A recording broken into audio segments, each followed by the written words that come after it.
Hey,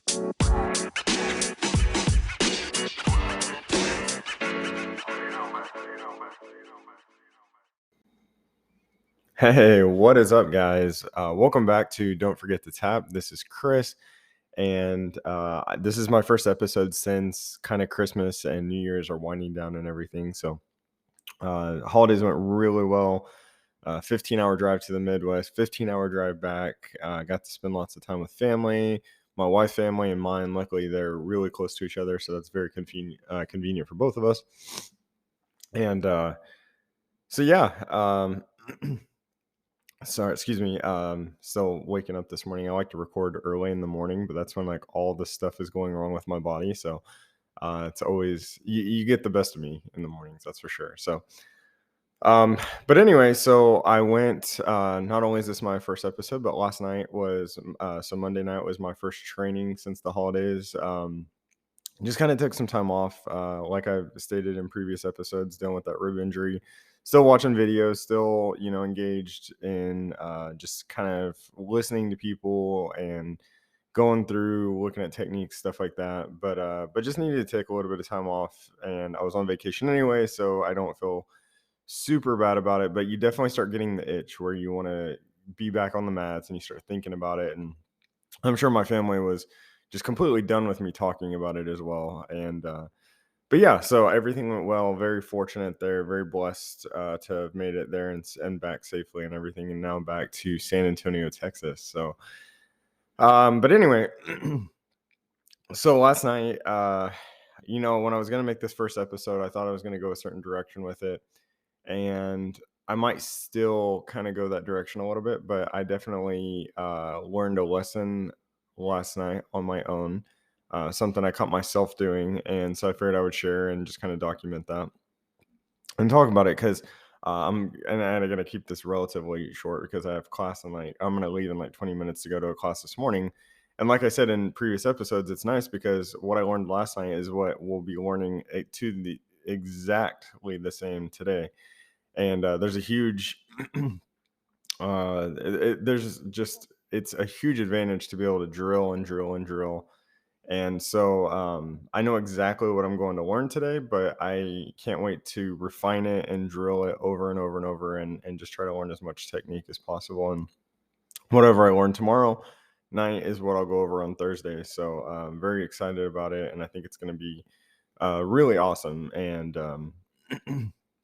so uh so we're going through and everything, and first and foremost, there is a purple belt, and him and I have the same last name, and it's not a common last name, and so we call each other Primo in there, and he actually is getting his instructor certification, and I think he's had it before, but he's renewing it. And so he was teaching class last night, and phenomenal instructor, did a great job as a white belt with really no experience at all. Um, he was able to break it down, make it very relatable, able to help out a lot. And it was just a really good class. I really enjoyed last night's class a lot. Uh, but okay, so we get into it and we start learning techniques, and we learned a takedown last night actually. And so first and foremost, what you do, it's kind of like a double leg takedown is what it reminds me of. I didn't get the formal names. I'm going to try and get them today and come back and maybe add those or like add a little additive or something like that. But so what you do is you stagger leg stances with your opponent, and you with the foot that's most forward. So they throw a punch and you dive. So it's weird. It's like a duck and dive. So you duck and you let it slide past your elbow and to your shoulder, but you're protecting your face. And then you take a penetration step in, and you lower yourself. You lower your stance. You bring your stance down. You with that penetration stance, and you want to kind of make this a fluid sweep. But when last night we learned firsthand when you're doing it and you're learning it, go slow. And so you find the back of your partner's knees and you drive in with your head on the outside. You drive I think it was outside. I'm gonna double check myself on that today, but you drive in and the person goes down. It's very difficult to stop that technique. And then from there, we postured up with our hands on the inside of their biceps. So even if they're bigger than you, stronger than you, they kind of become like a scarecrow a little bit on the ground because once you have their biceps pinned, it's pretty difficult. As we all know in jiu-jitsu, legs are a very dangerous thing as well. So then that was the first part of the technique. So everything we learn is in droves of three. So then going into the part two, once they're on the ground, you go into a full guard and everything, and then what happens, and this is really important to keep your elbows tight and kind of really keep your frame tight as a whole. So what you do is when they're down on the ground and you're on top, you're in close guard, and the so with one hand you're going to have both gi lapels right around the solar plexus area, and then the other one you're going to kind of find like some waist material like near their waist, and you're going to kind of grab it a little bit closer to the leg, and you're going to lean that elbow back on their thigh and keep that really tight, and that's going to create pressure to open up that guard. And then you're gonna put a little bit of weight on their solar plexus. It's pretty uncomfortable, and you're gonna start walking backwards out of their guard and pinning their knee, and then you're gonna posture up with one knee on the inside of their leg, and from there, that was part two of the technique. And then, so part three was once you walk out your leg, you have one knee up on the inside of their leg, and the other one is pinned down with your forearm. Then that leg, that the knee that is on the inside, you're going to actually disregard. So I'm doing this in my mind. So the hand that is holding on to the gi at the solar plexus, you're going to let go of that, and you're going to sweep under the leg, and you're going to reach across to the far lapel away from you with an overhand grip, not an underhand. It's very easy, and you find it with your thumb, and you kind of tack it, and from there, what you're going to do is you're going to sweep under, you grab that lapel, and then this is where your flexibility is 100% going to be tested. You start driving, they call it cooking them, but you start driving that leg that is over your shoulder towards their nose. Like you want to try and make their knee touch your nose. Be really careful doing this, but it gets very uncomfortable. And so the coach showed us that you can actually drive your arm into their neck and choke them that way if they don't want to pass the leg for the sweep. But it eventually is going to get uncomfortable enough, and you want to be cognizant to keep everything tight. Move your arms, keep them tight. Otherwise, you set yourself up for an arm bar. Um, And you don't wanna be the person that moves your head to accommodate their leg. You wanna make it uncomfortable to make their leg move over your head. And once that leg has hit, maximum deviation, and it crosses over your head, that's when you can go into a side control. And so it's a beautiful technique. It's really cool. Um, Had a lot of fun learning it. Can't wait to drill it tons and tons today with a whole different group. The morning class is for the most part, is a completely different group than the night class based on my attendance of it anyway. So I'm excited to get to kind of test and drill and spar and learn from different students. Really enjoy the night class, guys. Still learning the morning class, but everybody in the community is incredibly welcoming. Okay, so I told you guys I learned something, and I think starting with that will lead into what I was originally going to talk about, ironically. Um, so we learn these techniques, these really great techniques, and then we go into situational sparring. And we start in full guard, and basically you're just kind of rotating for however long they put on the clock. I don't really pay attention to the clock, just because I try to focus on the technique. But if it was a little bit, and so, that basically you're going for a sweep. If you get the sweep, then you stop, you rotate. You can go for submissions, stuff like that. But So I've traveled to a lot of different schools. I've learned a lot of different things. Not a lot, but I've traveled to some different schools where I've learned other things. Because I don't want to sound like I have experience that I don't. But it's just everywhere I go. Part of my job is to travel, and where I travel, I try to go to a gym and train, and so you learn a lot of stuff. And um, last night was kind of a full circle moment. So, and when I was in San Diego, I had so much fun at that gym. I loved it. But I learned an Alma plotter, I think is what it's called.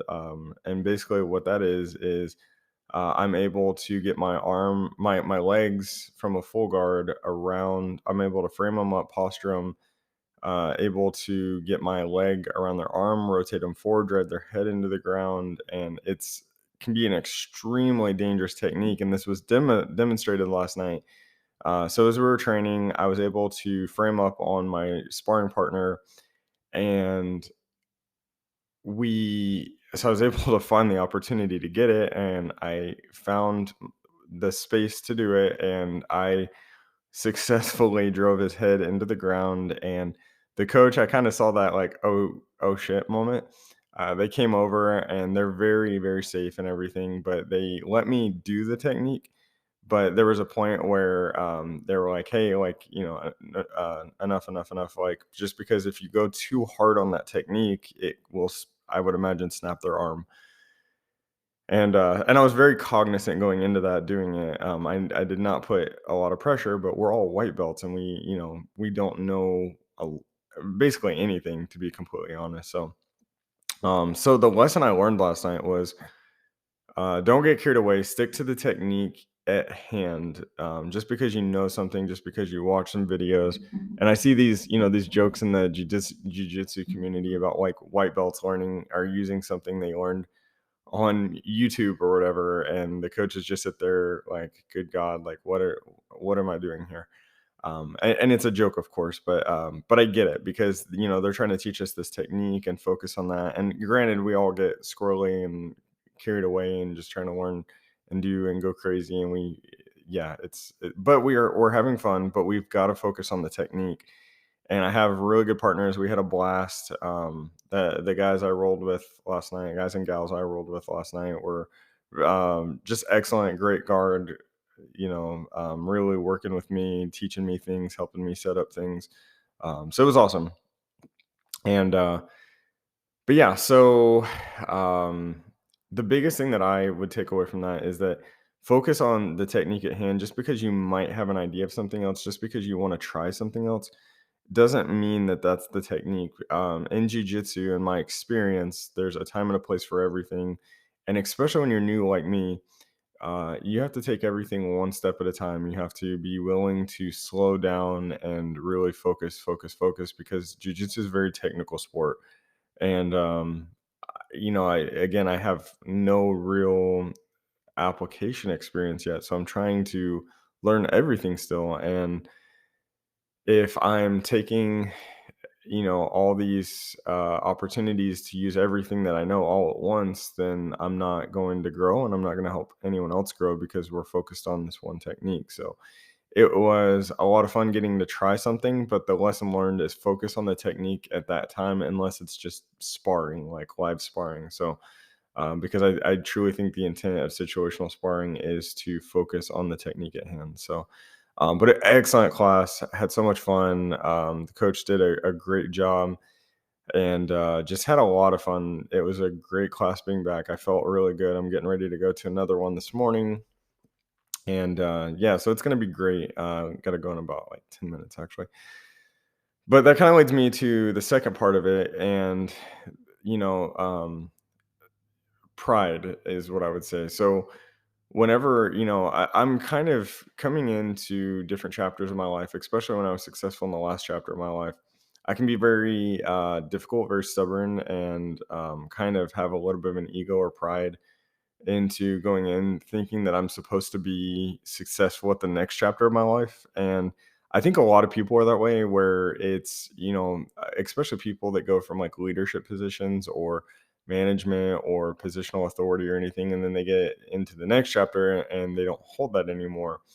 then it's very difficult to adjust to that. And a lot of times it's almost impossible to drop that pride of I'm always right, right? Or I know the best way. And I think that happens a lot. I think that it's something that we deal with in society every day. It's something that I am 100% guilty of. But bringing it full circle, I think that is one of the most beautiful parts about jujitsu, especially being a white belt. That's one of my favorite things about being a brand new white belt and a student again is that I'm not right no matter what the situation is because I don't know anything. And it's such an opportunity to ask questions again, be curious, it almost like reignites a curiosity in you, a learning in you that is just a lot of fun to explore, a lot of fun to go down that path. And I really, really enjoy it. And so I've had a lot of fun in that regard. So, but jujitsu is a great humbler. You know, you could be a billionaire, you could be, you know, an engineer, chemical engineer, rocket scientist. You could be anything. You could be working at McDonald's or a 15-year-old failing algebra. Jiu-jitsu doesn't care because it is about letting go of pride. It's not about being where you came from. It's about creating who you can be and creating a lifestyle. And I was talking with the coach after class last night. Really like him a lot, and definitely just all my coaches and professors are just phenomenal human beings. And he was just kind of telling me, the coach was that jiu-jitsu really where the people that seem to stick around are the ones that make it a lifestyle. It's just part of your day. You just go to training. It's as natural as waking up in the morning, and that's really what I'm focused on trying to make it be about and everything. So just having a lot of fun with it. Ribs felt good. They were a little spicy when I got home, but during training, no issues. And but yeah, other than that, that kind of concludes. I'm gonna get ready to go to training, and I will. If anything crazy happens, I'll make another episode. But if not, then the Wingman Wednesday, or the weekly check-in, as I call it now, tomorrow. So other than that, keep an eye out. And I want to thank you guys for listening. Hopefully, if you're new to jujitsu, if you're thinking about jujitsu, this is kind of helping you learn. Just as a quick reminder, I'm brand new to it all. And just it's been the most incredible thing. I would say it's been one of the best life decisions I've ever made as far as helping me just really kind of rediscover myself. So if you're thinking about it, get out there, try it, go to a free trial class, come find me. I'll take you to mine, even though I don't really know anything, but we can be white belts together. And, also don't forget to tap the follow button, the like button on Instagram. Don't forget the tap is on Instagram, working on the YouTube channel still. But just one day at a time. I'm getting my butt kicked in college right now too, so not my primary focus with the whole that because I should be focused on learning, which I am. But thank you guys so much for listening if you made it this far, and I hope you guys have an awesome week, and we'll talk soon.